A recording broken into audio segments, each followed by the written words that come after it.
short answer here. Thought I'd give you a part 2 for the photo organization. Now that you spent all that time getting it into either years or within the years seasons or categories like pets, kids, events, trips, you need to go one step further. So for example, let's take pets. Maybe you only have one pet.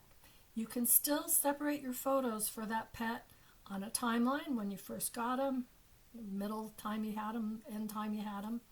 You can do it with close-ups, far away pictures, inside pictures, outside pictures, playtime pictures, meeting new people pictures, going out in public pictures. But pick a smaller category, a set of categories to move your pictures into. Flowers are another good one. If you have a lot of pictures of flowers and gardens, you can do flowers growing in the garden. You can do single flower pictures that you have or close-ups of flowers. You can do types of flowers, roses, dandelions, marigolds, tulips, whatever you like.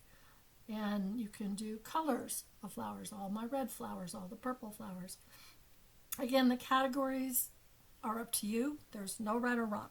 So do what floats your boat and makes you happy.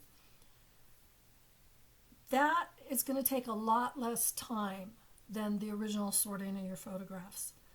And if you're doing the chronological where you've done the whole year and then you've split that year into the seasons or months, you can even go into that, say it's a month, and say, okay, what did we do that month? Did we go to the zoo? Put all your zoo pictures together. Did we go to museums? Put all your museum pictures together. Did we just hang out in the backyard and play games? Put all those together. Did we attend any sporting events? Put those together.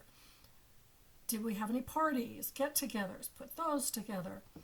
And that way, it makes it, first of all, smaller to deal with, and it's not so overwhelming. I'm not having to scrapbook a whole year. I only have to deal with this particular month at the time.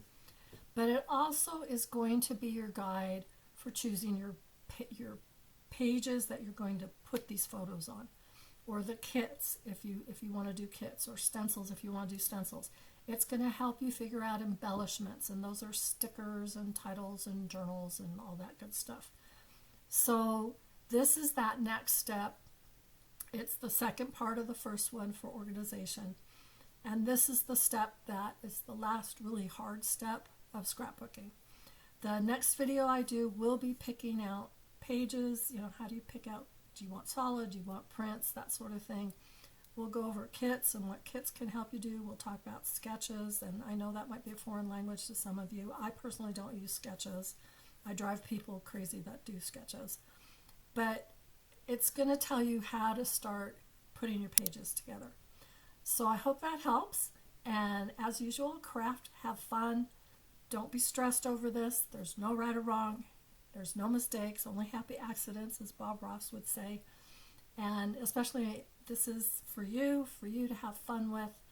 There's no grading, no deadlines. Nobody's going to look at it and say, oh, you failed. And as long as you're happy with it, it's going to work. So trust me on that one.